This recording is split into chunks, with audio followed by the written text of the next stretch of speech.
मंगलम भगवान वीरो मंगलम गौतमोगिनी मंगलम कुंद कुंदार्यो जैन धर्मोस्तु मंगलम सर्वमंगल मांगल्यम सर्वकल्याणकारकम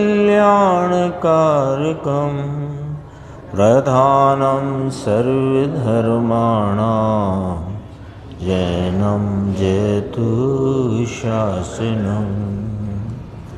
मैं नमो तीर्थनायक को, नमो ओंकारवाणी को, नमो उन कुंद प्रभु को जिन्होंने ओंकार धारण की। अहो उपकार जिनवर का, कुंद का दिव्य वाणी का, जिन कुंद ध्वनि दाता उन कहान स्वामी का। नमः समय साराय स्वानुभूत्या चकासते चित्स्वभावाय भावाय सर्वभावांतरच्छिदे।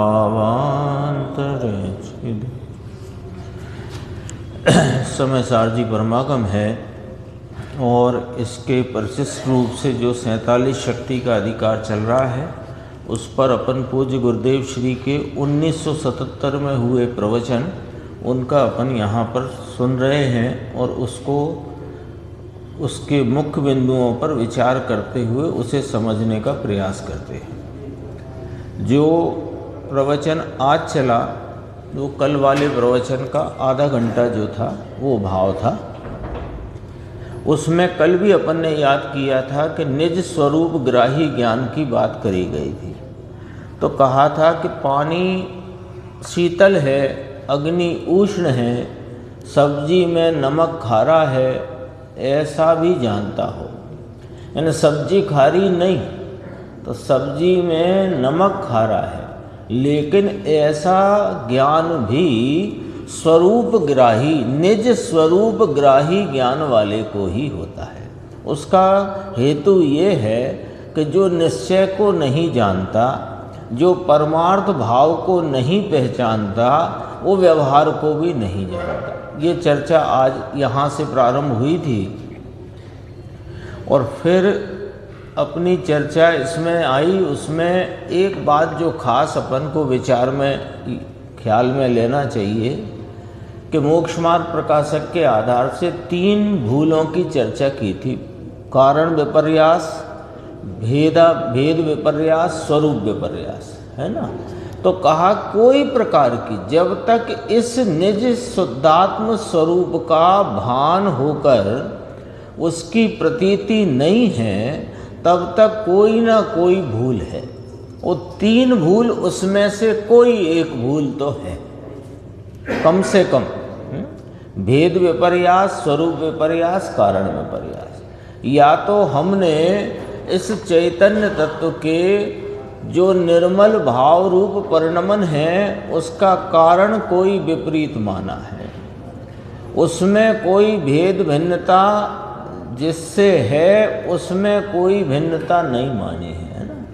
ऐसे ही उसका स्वरूप क्या है कि स्वरूप तो वीतराग है और हमने कहीं ना कहीं किसी राग में उसका स्वरूप माना है। मोटी मोटी बात कहते हैं तो 3 भूलों में कोई ना कोई एक भूल अवश्य है। ये बात को गुरुदेव ने पॉइंट आउट करके फिर अपनी आज परिणाम शक्ति की चर्चा चली। 287 पेज है हिंदी में, उसमें भी जहाँ से चर्चा प्रारंभ हुई है 224 पेज देखो। द्रव्य स्वभाव भूत द्रव्य व्यय उत्पाद आलिंगित सदरस विसदरस रूप एक अस्तित्वमयी, एक अस्तित्व मात्रमयी परिणाम शक्ति। ये अमृतचंद्र आचार्य भगवान ने लिखा परिणाम शक्ति की व्याख्या। कितनी एक पंक्ति में पूरी बात है। यदि देखो तो इसमें एक ही शब्द है ये। देखो हिंदी है नीचे, द्रव्य के स्वभावभूत द्रव्य व्यय उत्पाद। ये जो अभी देखेंगे अपन, गुरुदेव श्री ने सब पिछली शक्ति से भी इसका मिलान किया है। अभी तो कहा द्रव्य है कोई भी, यहाँ तो आत्मा की बात चलती है। तो अपना चैतन्य आत्मा, उसका स्वभाव भूत अस्तित्व किस प्रकार है कि द्रव्य व्यय उत्पाद, उससे आलंगित स्पर्शित। तो क्या पर्याय द्रव्य से स्पर्शित या उसमें चली गई है कि एक हो गई है कि नहीं? सुनो, द्रव्य व्यय उत्पाद ऐसे स्वभावभूत भाव। देखो द्रव्य व्यय उत्पाद, तीन बातें कही ना, तो तीन भाव कहे। वो तीन भाव रूप एक स्वभाव, द्रव्य के स्वभावभूत द्रव्य व्यय उत्पाद, ऐसे तीन कहे। तीन भाव रूपता से रहा एक स्वभाव, उस एक स्वभाव के एक अस्तित्व मात्रमयी परिणाम शक्ति कि जिसका इस स्वभाव का कैसा रूप है, ऊपर मिलाना, द्रव्य के स्वभावभूत द्रव्य व्यय उत्पाद से आलंगित स्पर्शित, फिर उसी को स्पष्ट किया, सदरस और विसदरस जिसका रूप है। तीन बातें आई थी अंकुर भाई, द्रव्य व्यय उत्पाद। अब द्रव्य व्यय उत्पाद को तीन को दो करो, तो द्रव्य सदरस और व्यय उत्पाद विसदरस। तो द्रव्य व्यय उत्पाद जिसका स्वभाव है, ऐसा यह चैतन्य भगवान, इसका स्वभाव भूत भाव कहा द्रव्य व्यय उत्पाद, यानी सदरस विसदरस जिसका रूप है। ऐसे रूप स्वरूप यह आत्मा के एक अस्तित्व मात्रमयी परिणाम शक्ति, एक सत्ता है। द्रव्य भाव, व्यय उत्पाद रूप भाव, अथवा कहो सदरस भाव, विसदरस भाव, अथवा कहो कायम रहता भाव और परिणमता भाव, इसका एक अस्तित्व, ऐसे एक अस्तित्व मात्रमयी परिणाम शक्ति, ये आत्मा अनादि अनंत परिणमता हुआ है। कैसा कि कायम रहता हुआ, प्रति समय परिणाम भाव से परिणमता हुआ, एक अस्तित्व रूप से, ऐसी परिणाम शक्ति। इसका हेतु यहाँ पर कहते हैं कि आचार्य अमृतचंद्र भगवान ने जो उत्पाद व ध्रुवत्व शक्ति की चर्चा करी 18वें नंबर पर और 19वें नंबर पर इस परिणाम शक्ति की चर्चा करी, उसका हेतु क्या है, यहीं से अपन देखते हैं। देखो, ये 19वीं शक्ति का नाम परिणाम शक्ति है, अस्तित्वमयी परिणाम शक्ति इसका नाम है। कि वास्तव में तो जैसे उत्पाद व ध्रुव कहा, ऐसे अगली बात आई सत द्रव्य लक्षणम, सूत्र है ना ख्याल में, उत्पाद व द्रव्य युक्तम सत और सत द्रव्य लक्षणम। तो सत द्रव्य लक्षणम कहा इस शक्ति में। पिछली शक्ति जो 18वीं थी उत्पाद व ध्रुवत्व शक्ति, उसमें कहा था उत्पाद व द्रव्य युक्तम सत। वो सूत्र है, वो सब द्रव्यों की बात है। ये शक्ति है, ये आत्मा की बात है। तो कोई कहे कि उत्पाद व द्रव्य युक्तम, क्या अन्य द्रव्य में नहीं? कि है ना, लेकिन यहाँ चर्चा नहीं है। यहाँ आत्मा और उसके निर्मल परिणमन रूप शक्तियों की, उसके उत्कृष्ट भाव रूप शक्तियों की चर्चा है ना। तो ये उत्पाद व ध्रुवत्व शक्ति की बात करी, फिर सत द्रव्य लक्षणम के लिए सत की बात करी। 19वीं शक्ति में क्या बात सिद्ध करी है? अस्तित्व मात्र मयी एक परिणाम शक्ति, तो उसको सतरूप सिद्ध किया वस्तु को। उत्पाद व ध्रुव युक्तम सत एक बात, सत द्रव्य लक्षणम दूसरा सूत्र है। वह यहाँ सत के परिणाम की व्याख्या करके, सत है तो क्या कूटस्थ है चिदानंद जी भाई साहब? सत कैसा है? कूटस्थ है कि नाना सदरसता विसदरसता जिसका रूप है, ऐसा परिणाम स्वरूप सत। तो परिणाम तो उत्पाद व रूप है और वस्तु का स्वरूप तो ध्रुव भी है, तो परिणाम रूप सत क्यों कहते हो? अरे वो ध्रुव रहता हुआ परिणाम रूप रहता है, परिणाम रूप परिणमता है, परिणमनशील है। तो ध्रुव कौन परिणमनशील है? तो अब आप अकेले परिणाम को देख के कौन परिणमनशील है नक्की कर सकते हो क्या? है ना? ये पहिया घूमता है तो उसके घूमने को देखकर घूमता है ये नक्की करा तो कौन घूमता है? कि पहिया। पहिया कौन? कि जो कायम रहता हुआ अपनी धुरी पर और घूमता है। तो सत तो कैसे नक्की हुआ? कि परिणाम रूप सत यहां नक्की करते हैं। देखो, सत के परिणाम की व्याख्या करके अस्तित्वमयी परिणाम शक्ति का वर्णन है। क्या कहा? देखो ये क्या है? दरअसल में ये चैतन्य तत्व जो अपना, यानी जगत में सबसे उत्कृष्ट में उत्कृष्ट कोई वस्तु है तो ये चैतन्य पदार्थ है। ये चैतन्य तत्व की हमको अनादि से महिमा नहीं है। हमको एक एक समय की पर्याय में वर्तते राग रूपता के भावों की और विकारी भावों की उसकी रुचि है, महिमा है। तो कहते हैं कि ये 47 शक्ति का वर्णन किसके लिए? जिनके स्वरूप के पहचान और प्रतीति से उछल गई है उनके लिए वर्णन नहीं है।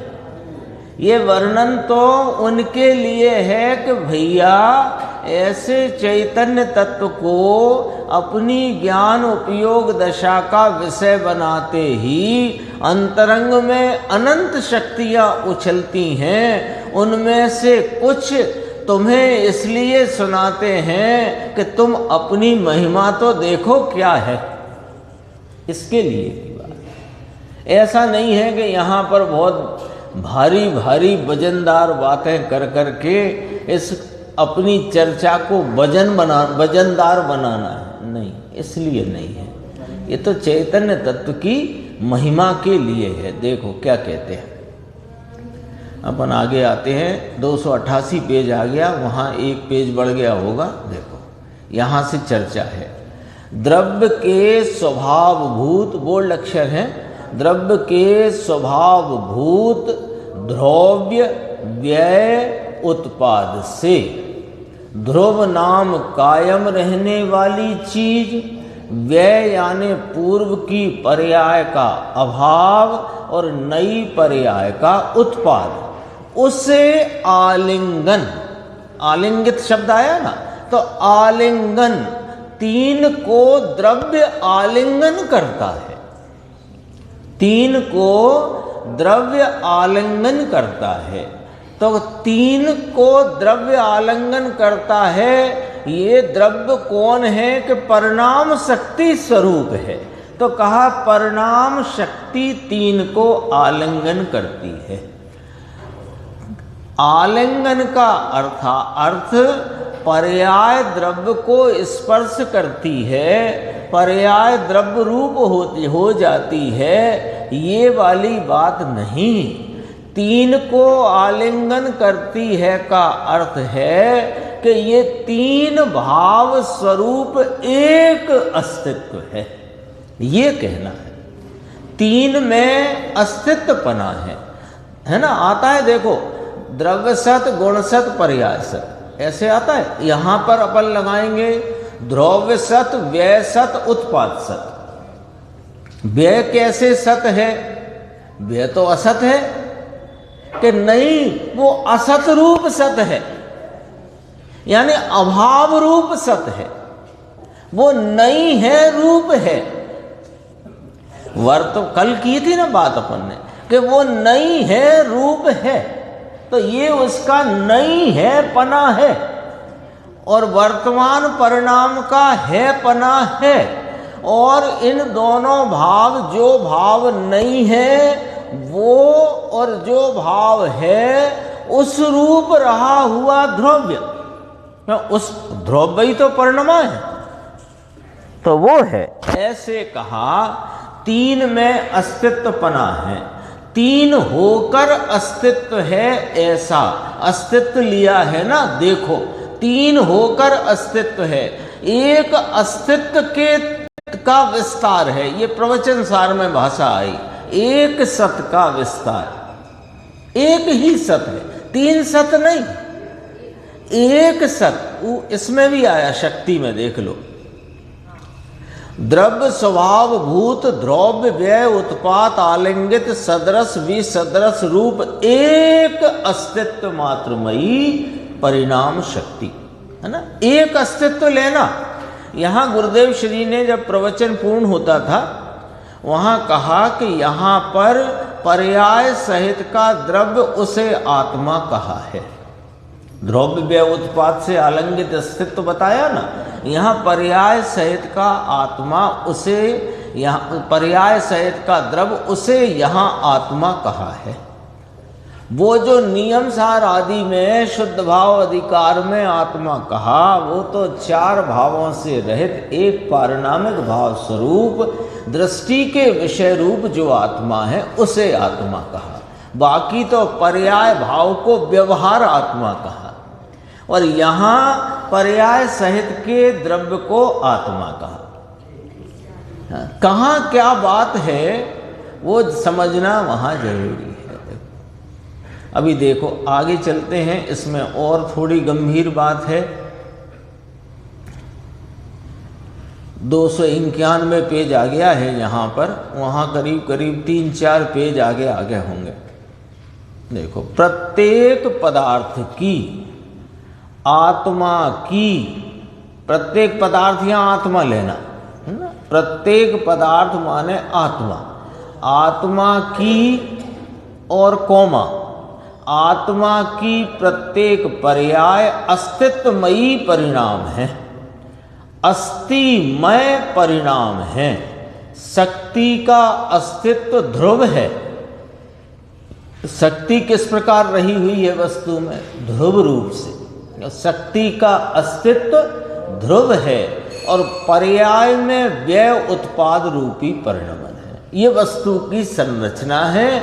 वस्तु इस प्रकार है, तो मैं चैतन्य आत्मा द्रव्य रहता हुआ वह व्यय उत्पाद रूप भावों में परिणमता हूँ। ऐसी एक अस्तित्व मात्रमयी वो परिणाम शक्ति, वो ध्रुव है, और उसका परिणमन व्यय उत्पाद रूप है।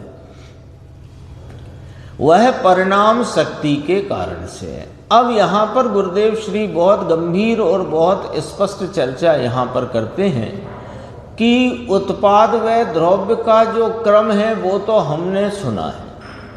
ये यहाँ पर द्रव्य व्यय उत्पाद आया, ये क्या बात है? लाइट आई नहीं है क्या?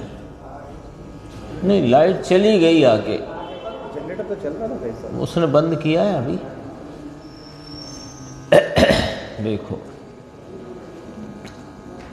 तो यहाँ कहते हैं 18 और 19वीं शक्ति में अंतर क्या है? आई जान दो इसको।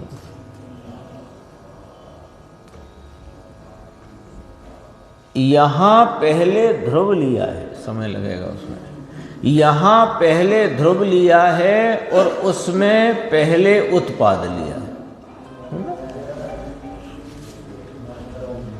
अर्थात पर्याय की प्रधानता से कथन करते हैं। उत्पात व्यय ध्रुव युक्तम सत, ये तत्वार्थ सूत्र की व्याख्या है। देखो ये आया ना, उत्पाद व्यय ध्रुव युक्तम सत। देखो दोबारा से लेते हैं, आ गया नहीं आया अभी। 18 और 19वीं शक्ति में क्या अंतर है? पहले तो ये ख्याल में ले लो कि 18 में क्या क्रम रहा और 19 में क्या क्रम कहा। 18 में कहा उत्पाद व्यय द्रव्य, यहाँ कहा द्रव्य व्यय उत्पाद। ये फर्क है ना क्रम में। तो वो क्रम में फर्क क्यों है, किस लिए यहाँ पर उस प्रकार की चर्चा है? देखो यहाँ पहले ध्रुव लिया है और उसमें पहले उत्पाद लिया, उसमें माने काय में 18वीं शक्ति में, तो वहां पर्याय की प्रधानता से कथन किया है।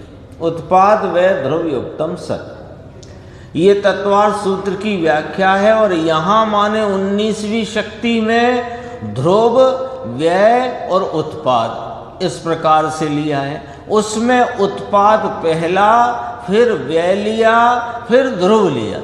यहाँ ध्रुव लिया, फिर व्यय लिया, फिर उत्पाद लिया।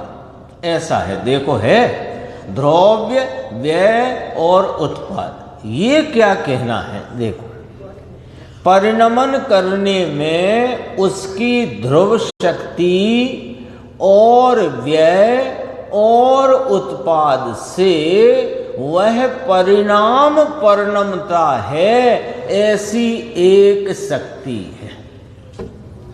देखो वहां पर्याय की प्रधानता करके द्रव्य की सत्ता की बात की थी और यहाँ द्रव्य की प्रधानता लेकर परिणाम की सत्ता की बात की है।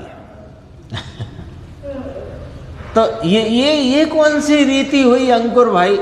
परिणाम की सत्ता की बात परिणाम की प्रधानता से करते और द्रव्य की बात द्रव्य की प्रधानता से करते, पलट करके क्यों करी? कि इसलिए करी, बहुत सरल लॉजिक है कि ये हाथ दायां है, ये काय से नक्की होगा कि ये बायां है।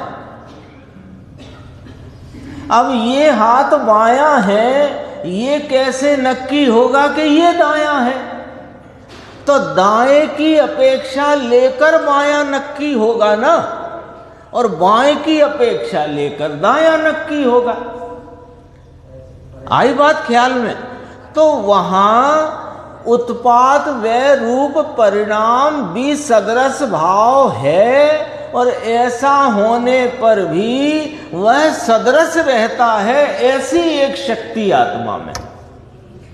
तो वहां उत्पाद व रूपता से परिणमने पर भी सदृशता से रही हुई वस्तु, एक ध्रुवता से रही हुई वस्तु वो सिद्ध की।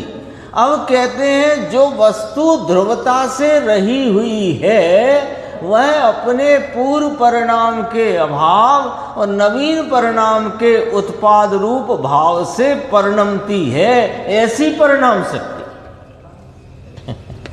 लॉजिक है, ऐसे नहीं है बात। परिणमन करने में उसकी ध्रुव शक्ति और व्यय और उत्पाद से वह परिणाम परिणमता है, ऐसी एक शक्ति है। परिणमन की पर्याय में ऐसी एक शक्ति है, इसलिए वह द्रव्य परिणमन करता है। अब द्रव्य कौन? कि वो ध्रुव रूप से रहा हुआ द्रव्य अपने पूर्व परिणाम के अभाव रूप और वर्तमान परिणाम के उत्पाद रूपता से एक सत्ता मात्र रहता हुआ परिणमन करता है। आगे अगले प्रवचन में तो और गंभीर चर्चा है कि साहिब द्रव्य परिणमता है कि गुण परिणमते हैं, कि ना गुण नहीं परिणमते हैं, द्रव्य परिणमता है। द्रव्य के परिणमन में अविनाभाव रूप से गुणों का परिणमन होता है, ऐसा है ना।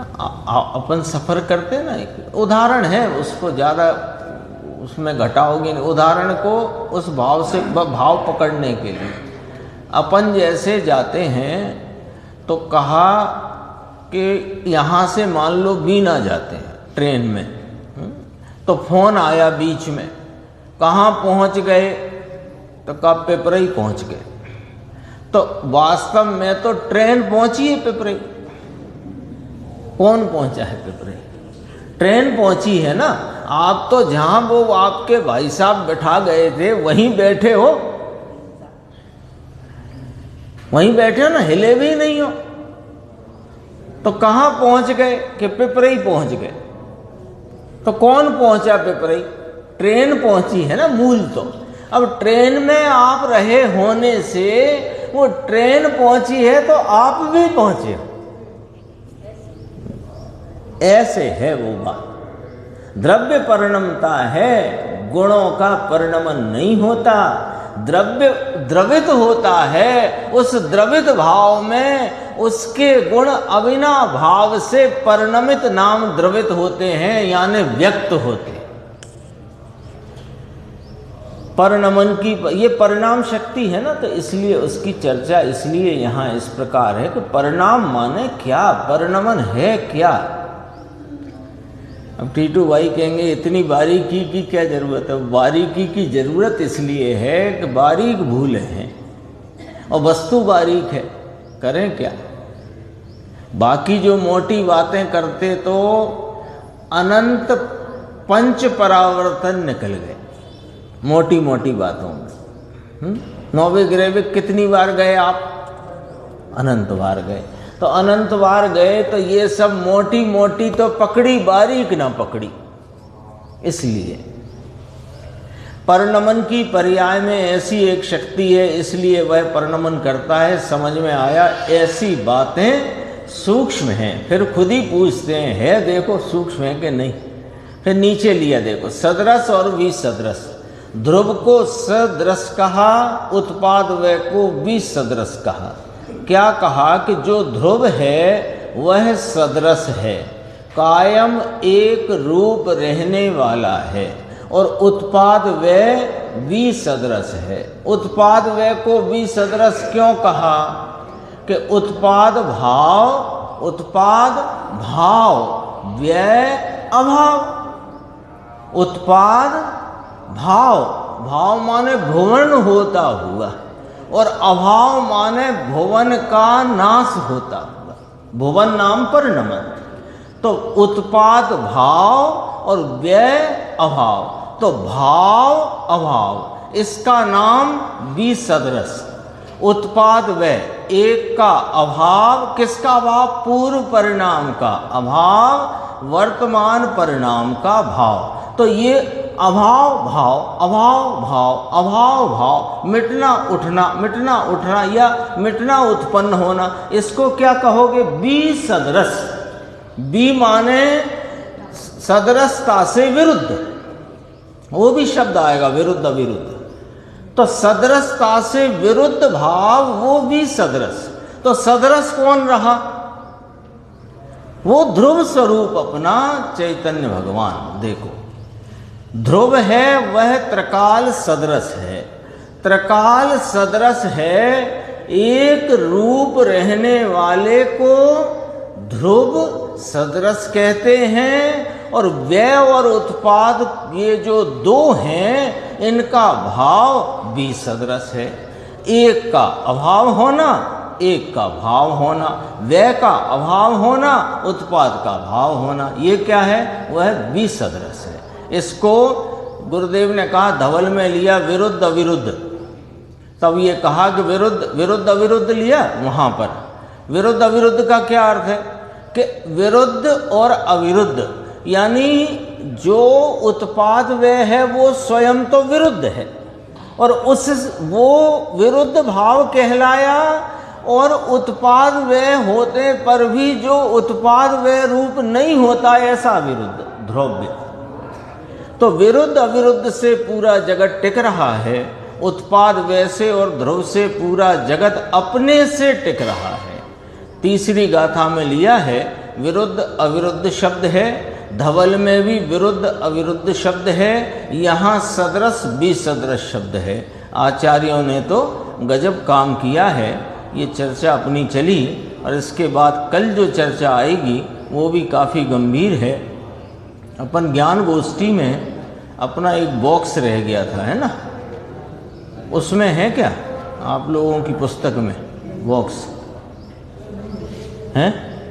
नहीं है, चलो यहाँ से पढ़ते हैं। जैसे माता से बिछड़े, ये इसके हेडिंग है, संसार में उसका जीवन प्रशंसनीय है। किसका जीवन प्रशंसनीय है वो बताते हैं। जैसे माता से बिछड़े हुए बालक को मेरी माँ ऐसे अपनी माता का ही रटन हुआ करता है। कोई उससे पूछे कि तेरा नाम क्या, तो कहेगा मेरी माँ। कोई उसे खाने को पूछे क्या खाओगे, तो कहे मेरी माँ। कुछ कहाँ जाना है कि मेरी माँ। कुछ पी लो मेरी माँ, कुछ ले लो मेरी माँ। तो इस प्रकार वह माता की ही रटन करता है। क्यों करता है? वो माता से बिछड़ा हुआ है। अभी पॉइंट पकड़ना है इसमें से। वह माँ की रटन क्यों करता है? वो माता से बिछड़ा हुआ है। यदि वो माता के साथ हो तो माता को नहीं रटे। ऐसा एक उदाहरण के लिए कहा। तो बिछड़ा हुआ है, ऊपर लिया ना, माता से बिछड़े हुए बालक को मेरी माँ ऐसे अपनी माता की ही रटन हुआ करती है। तो इस प्रकार वह माता की ही रटन करता है। इसी प्रकार जिन भव्य जीवों को अंतर में आत्मा की दरकार जगे, यहाँ समझना दरकार जगे का अर्थ क्या, कि जिसको अपना आत्मा का विरह है, मैं अपने चैतन्य स्वरूप से बिछड़ा हुआ हूं, ऐसा जिसको लगे, उसको आत्मा की ही रटन और आत्मा की चिंता का मनोमंथन प्रकट करता है, करे नाम करता है। आ गई बात स्पष्ट। क्या कहते हैं? भव्य जीवों को, एक एक शब्द में बहुत अर्थ है गंभीर। जिन भव्य जीवों को, ऊपर हेडिंग है ना, संसार में उसका जीवन प्रशंसनीय है। किसका प्रशंसनीय है? तो कहा जिन भव्य जीवों को। अब भव्य जीव कौन है? कि भव्य जीव वो है कि जिसे अपने चैतन्य का विरह लगता हो, जिसे अपने आनंद स्वरूप इस महान तत्व के परिणति में नहीं उपलब्ध होने का दुख सताता हो, उसको भव्यता जागृत हुई है। और ऐसे भव्य जीव को काय की रटन। अब रटन का अर्थ भी समझना है ना, ये रटन शब्द से गड़बड़ नहीं होनी चाहिए। रटन का अर्थ ये शब्द रटन नहीं है। रटन का अर्थ है कि बस उसका ही एक मुख्यता से सदैव ध्यान में माने उसके ही प्राप्ति के लिए बेचैनी रहती है।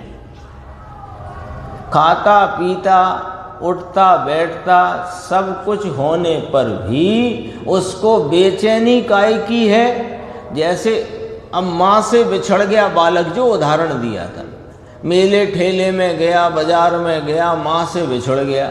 अब किसी ने उसे कुछ मिठाई या कुछ दे दिया और कदाचित वो मुंह में रखता भी जाए और मेरी माँ करता जाए।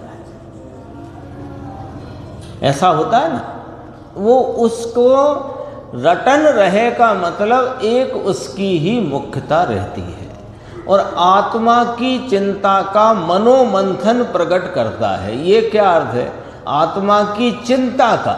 चिंता माने आत्मा को प्राप्त करने के लिए ही उसका मन सदैव उसमें ही लगा रहता है और उसी का मंथन चलता है।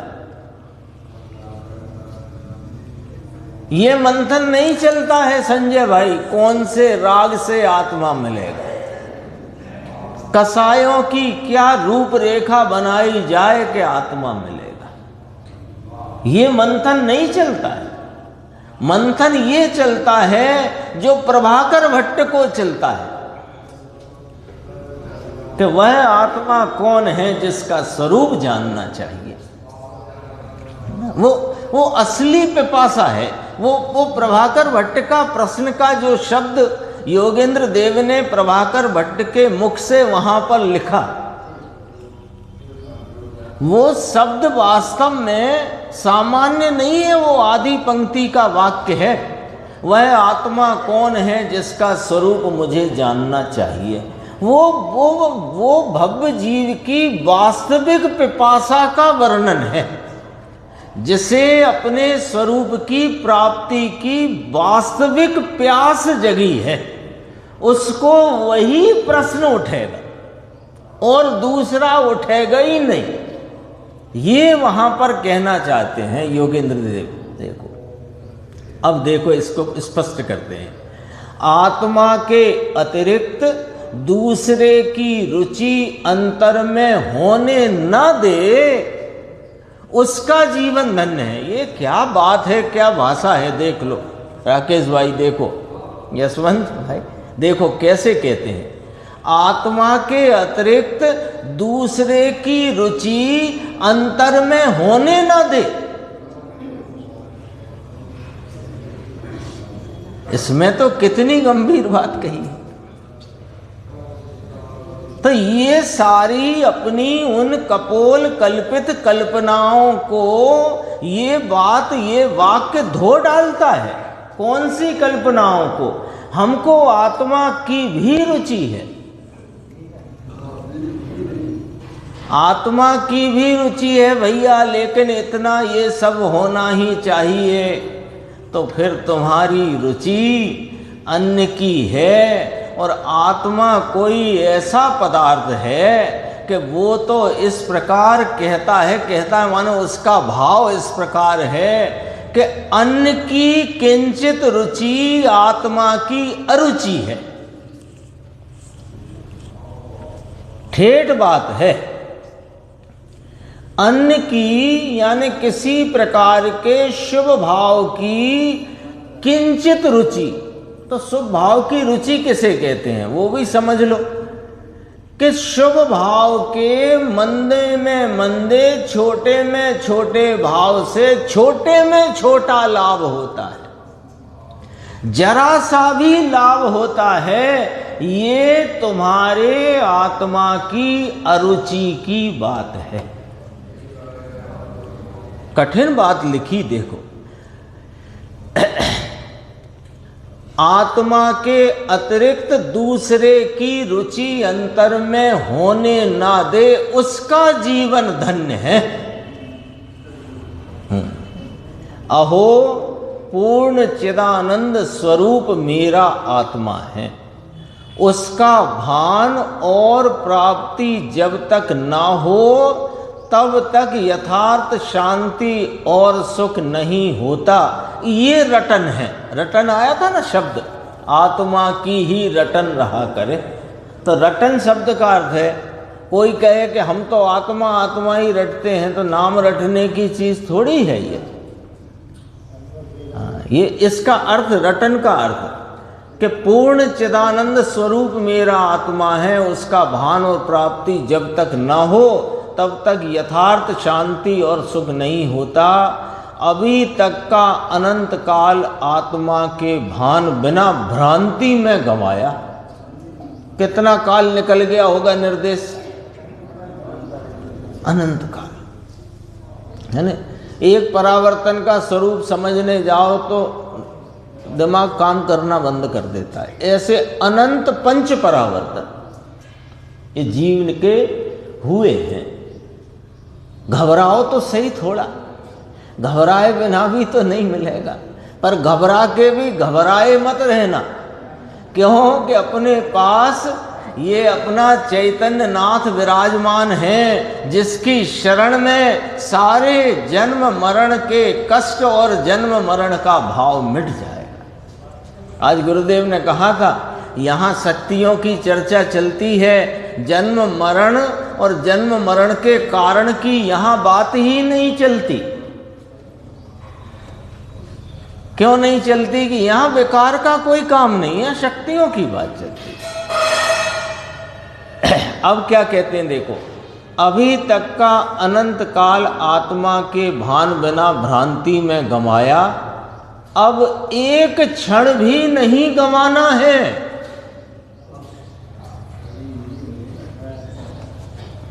क्योंकि पता नहीं है ना कितने क्षण बचे हैं, बताओ किसको पता है? ऐसा लगता है ना अब ये काम अगले महीने, अगले साल, तो किसको पता है अगला महीना? देखो, यथार्थ को स्वीकार तो करना पड़ेगा, है ना। शतायु हो, 1000 आयु हो, ऐसी बातें कहने में तो अच्छी, लेकिन असलियत से भी तो रूबरू रहना चाहिए ना। एक क्षण भी गंवाना नहीं है। ऐसे आत्मा की चिंता वाला जीव लो। चिंता वाला, चिंता ही है ये। कैसी चिंता? कि जैसे उस बालक को मां की चिंता। ऐसे आत्मा के चिंता वाला जीव, अब देखना क्या लिखा, दूसरे किसी की रुचि नहीं करता। अरे लो साहब, देव शास्त्र, गुरु शास्त्र, अभ्यास, शास्त्र श्रवण, शास्त्र स्वाध्याय, इसकी रुचि के ना इसकी रुचि ना करना। शास्त्र स्वाध्याय की रुचि भी ना करें, शास्त्र अभ्यास की रुचि भी ना करें। कि शास्त्र स्वाध्याय करो, शास्त्र अभ्यास करो, देव गुरु शास्त्र के नजदीक में, समीप में रहो, लेकिन रुचि अपनी करो। यदि शास्त्र स्वाध्याय की रुचि हो जाएगी और उस रुचि में इसकी अरुचि रह जाएगी, भैया ये तो मामला बिल्कुल तलवार की धार जैसा है। कल गुरुदेव ने कहा था, ये वीतराग के वचन कच्चे पारे जैसे हैं। कच्चा पारा होता है ना, तो कच्चे पारे जैसे हैं ये वीतराग के वचन। यदि इसका बराबर मर्म समझे बिना सेवन करोगे तो मरोगे, और यथार्थ मर्म समझकर सेवन करोगे तो रोग दूर हुए बिना नहीं रहेगा। ऐसा है। देखो क्या कहा है, दूसरे किसी की रुचि नहीं करता। जो चैतन्य स्वभाव का भान प्रकट करके उसे ध्यान में ध्याता है, भैया उसकी महिमा की क्या बात करना। जिसने मोक्ष मार्ग में कदम रख दिया है, जिसने अपने चैतन्य स्वभाव का आस्वादन पूर्वक प्रतीति की है, जिसकी परिणति में कषायों की अभाव रूप परिणति बह रही है, उसकी तो क्या बात करना। उसने तो कार्य प्रकट कर लिया है, ले उसे कृतकृत्य कह दिया। किसको? जिसने अपने चैतन्य स्वभाव को पहचान कर उसके स्वरूप संचेतन द्वारा अपने स्वरूप की आप रूप प्रतीति कर ली, वो कृतकृत्य हो गया। अरे साहब, अभी तो मोक्ष मार्ग में प्रवर्तन है, स्थिरता बढ़ानी है, अशुद्धता मिटेगी, तब जाकर पूर्णता होगी, सिद्धत्व होगा, तब कृतकृत्य कहा। आप तो अभी कृतकृत्य कहते हो कि हाँ करने लायक सो कर लिया, अब होने लायक होगा। फर्क है कि नहीं चिदानंद जी? ये मोक्ष मार्ग प्रकट हो गया, चौथा गुण स्थान प्रथमानुभूति स्वरूप का संचेतन और प्रतीति हुई, कृतकृत्य हो गया। कृतकृत्य समझ गए? कृत कृत्य, जो कृत्य माने करने योग्य, कृत माने कर लिया। कृत कृत्य शब्द है ना, तो कठिन थोड़ी है। कृत्य माने करने योग्य, कृत माने कर लिया, तो करने योग्य कर लिया। तो अभी तो मोक्ष मार्ग पूरा पड़ा है, स्थिरता बढ़ेगी, कषायें मिटेंगी, तब पूर्ण स्थिरता, पूर्ण वितरागता होगी। तो कहा वो होगी, ये कर लिया है।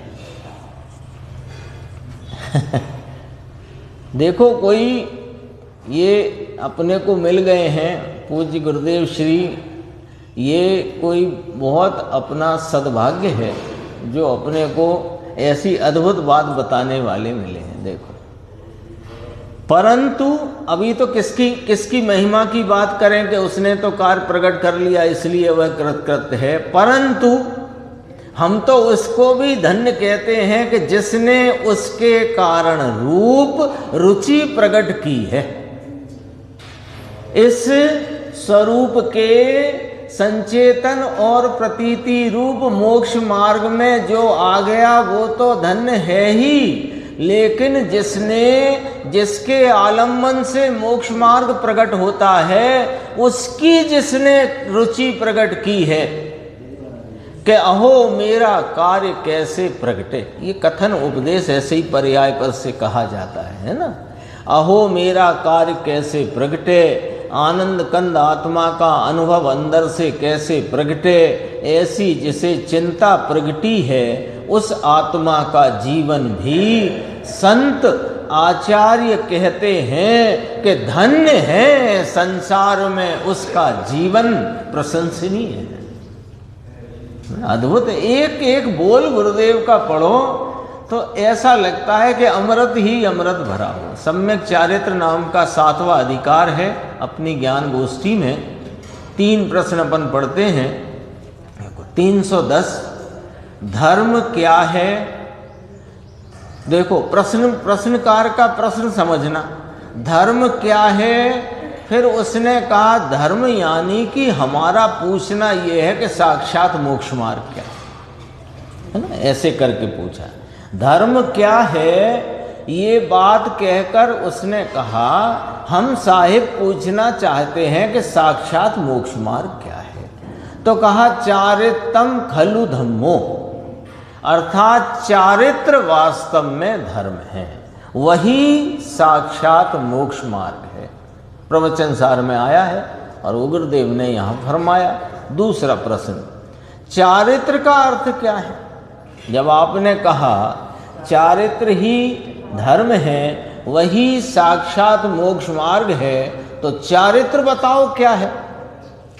कि शुद्ध ज्ञान स्वरूप आत्मा में चरना यानी प्रवर्तन करना, वह चारित्र है। तो अब तीसरा प्रश्न कि ऐसे चारित्र के लिए प्रथम क्या होना चाहिए। बात समझ में आ रही है।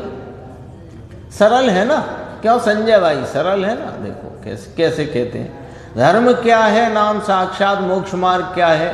कि चारित्रम खलु धम्मो, चारित्र ही वास्तव में धर्म है और वही साक्षात मोक्ष मार्ग है। बराबर। अब चारित्र क्या है सो कहो। कि शुद्ध ज्ञान स्वरूप आत्मा में चरना नाम प्रवर्तन करना, वह चारित्र है। तो वो वैसे चारित्र, ऐसे चारित्र माने स्वरूप में चरने रूप, स्वरूप की रमणता रूप जो चारित्र है, उसके लिए प्रथम क्या होना चाहिए। तो कहा चारित्र के लिए प्रथम तो स्वयं पर के यथार्थ स्वरूप का निश्चय करना चाहिए, क्योंकि उसमें एकाग्र होना है। पूछा क्या गया था, धर्म अर्थात साक्षात मोक्ष मार्ग क्या है। तो कहा चारित्र को साक्षात मोक्ष मार्ग कहते हैं। चारित्र किसे कहते हैं कि निज आत्म स्वरूप में चरना, प्रवर्तन करना, रमण करना, इसको चारित्र कहते हैं। अच्छा, तो उसके लिए क्या करना। कि उसके लिए उसको खोजना, उसको प्राप्त करना जिसमें रमने को चारित्र कहते हैं।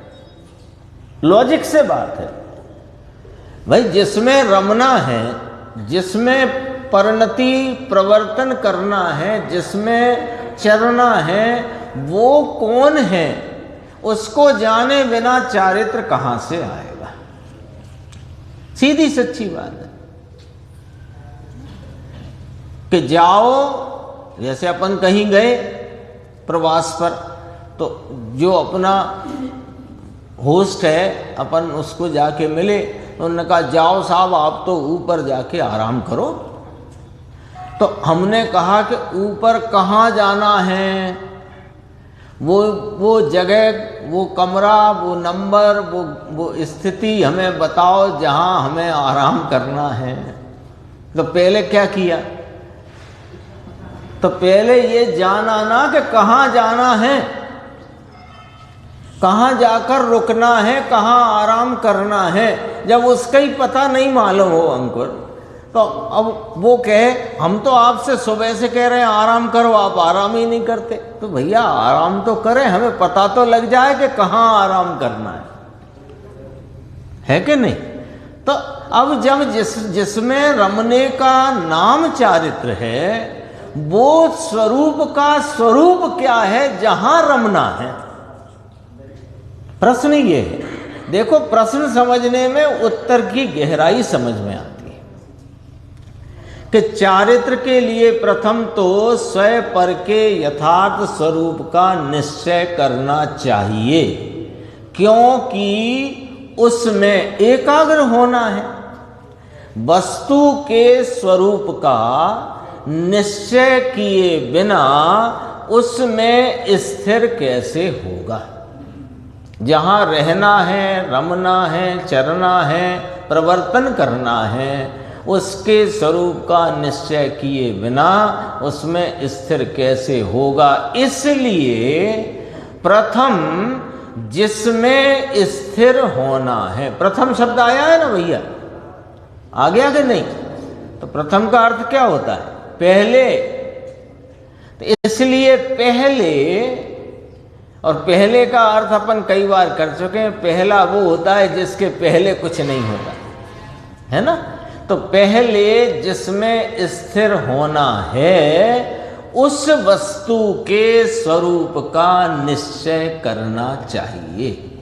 उसका निश्चय करेगा तो उसका आलम्बन होगा, उसका आलम्बन होगा, वहां से ही उसका संचेतन, प्रतीति और स्वरूपाचरण चारित्र प्रकट होगा, और फिर वह चारित्र बढ़ता है। 313 नंबर प्रश्न है, और गजब की बात यह है कि इसमें तीनों प्रश्न मिला के इकट्ठे कर दिए और उत्तर भी तीनों को मिला के इकट्ठे किए। तो अपन 314 से अपनी आगे की स्वाध्याय चलाएं।